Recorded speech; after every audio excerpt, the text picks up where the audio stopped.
Hoje iremos falar um pouquinho sobre o grande profeta Moisés.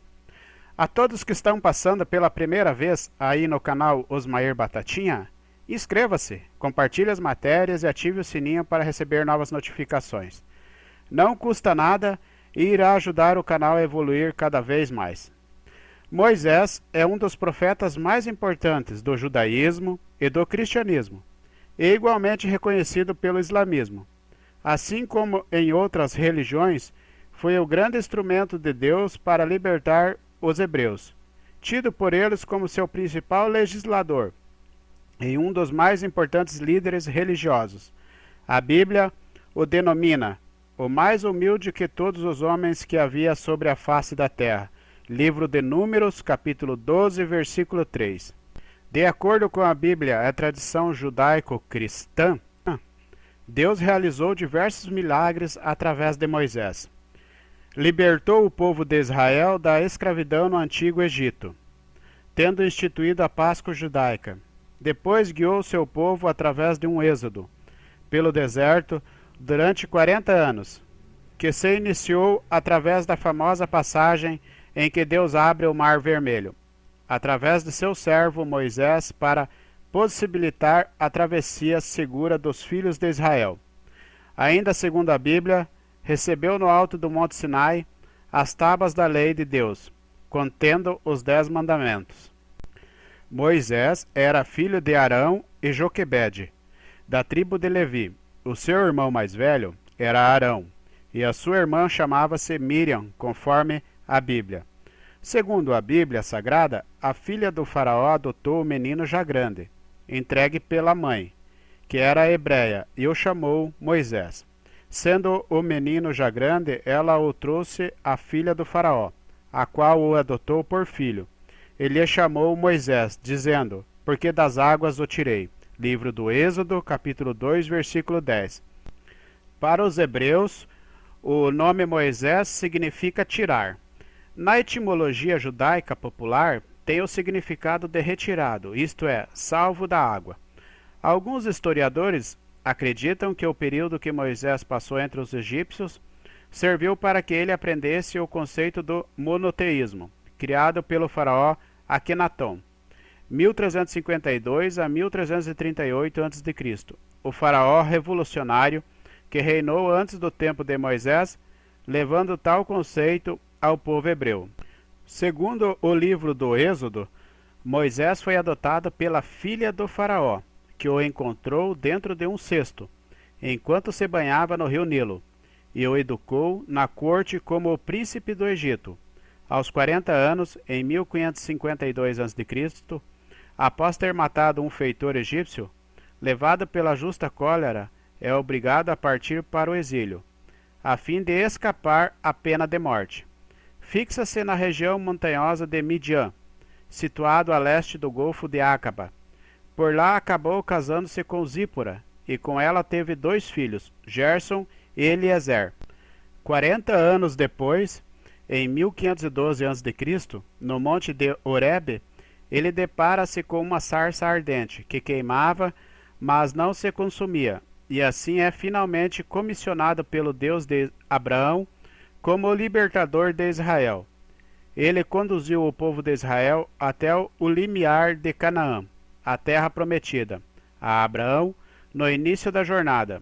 Encurralados pelo faraó, que se arrependera de tê-los deixado partir, ocorre um dos fatos mais conhecidos da Bíblia, a divisão das águas do Mar Vermelho, para que o povo por terra seca fugisse dos egípcios, que tentando o mesmo se afogaram.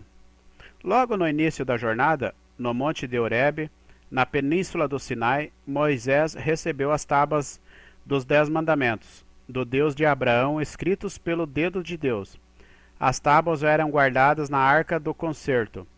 Depois, o código de leis é ampliado para cerca de 600 leis. É comumente chamada de lei mosaica. Os judeus, porém, a consideram como a lei em Torá, de Deus, dada a Israel por intermédio de Moisés. Em seguida, os israelitas vaguearam pelo deserto durante 40 anos, até chegarem a Canaã. Durante 40 anos, segundo a maioria dos historiadores, no período entre 1550 a.C. a 1510 a.C., conduz o povo de Israel na peregrinação pelo deserto. Moisés morre aos 120 anos, após contemplar a terra de Canaã, no alto do monte Nebo, na planície de Moabe. Josué, o ajudante, sucede-lhe como líder, chefiando a conquista de territórios na Transjordânia e de Canaã. No cristianismo, Moisés prefigura o Moisés maior, o prometido Messias, em grego, o Cristo. O relator do êxodo de Israel, sob a liderança por Moisés, prefigura a libertação da escravidão do pecado, passando os cristãos a usufruir a liberdade gloriosa pertencente aos filhos de Deus. Na Igreja Católica e Igreja Ortodoxa é venerado como santo, sendo a festa celebrada em 4 de setembro. Segundo a edição pastoral da Bíblia, seu nome é citado 894 vezes na Bíblia. A morte de Moisés. De acordo com relatos bíblicos, em Deuteronômios, capítulo 32, versículos 51 a 52, e Números, capítulo 20, versículo 12, Moisés foi avisado por Deus de que não lhe seria permitido levar os israelitas através do rio Jordão, por causa da sua transgressão nas águas de Meribá, e que morreria no monte Nebo, de onde contemplaria toda a terra de Canaã. Desta forma, ele reuniu as tribos e entregou a eles uma mensagem de despedida que é usada para formar o livro de Deuteronômio. Quando Moisés terminou, entoou um cântico e pronunciou uma bênção sobre o povo.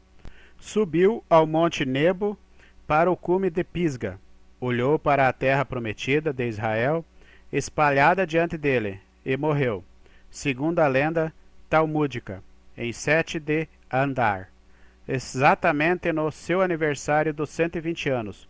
O próprio Deus o sepultou em um túmulo desconhecido, em um vale na terra de Moabe, defronte de Baal Peor. Deuteronômio, capítulo 34, versículo 6. Moisés foi assim o instrumento humano na criação da nação de Israel, comunicando-lhe o Torá, tratado nas Escrituras como o mais humilde do que todos os homens que havia sobre a face da terra. Livro do Números, capítulo 12, versículo 3. Ele gozava de privilégios únicos, pois não se levantou mais em Israel profeta algum como Moisés, com quem Jeová tratasse face a face. Livro do Deuteronômios, capítulo 34, versículo 10. Obrigado a todos vocês que chegaram até aqui em mais essa linda história bíblica. Espero contar com as inscrições de vocês no canal, os compartilhamentos, e façam com que o canal volte a trazer mais histórias bíblicas para vocês. E fiquem sempre com Deus, que é a base de tudo. Conto com sua ajuda para esse pequeno canal evoluir. Vocês é que fazem o canal crescer. Ajuda aí, pessoal, não custa nada. Obrigado a todos e fiquem com Deus.